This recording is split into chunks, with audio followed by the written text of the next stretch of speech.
3-ші орта мектеп, 3-ші класс оқушы Төлеген Әсімжан. Мұқағали Мақатаев. Интернатым, мектебім. Оқимын ордамда, интернат мектебім.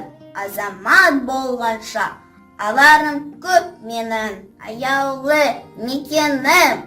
Оқимын, жетемін, туған жер кейде сағынып кетемін.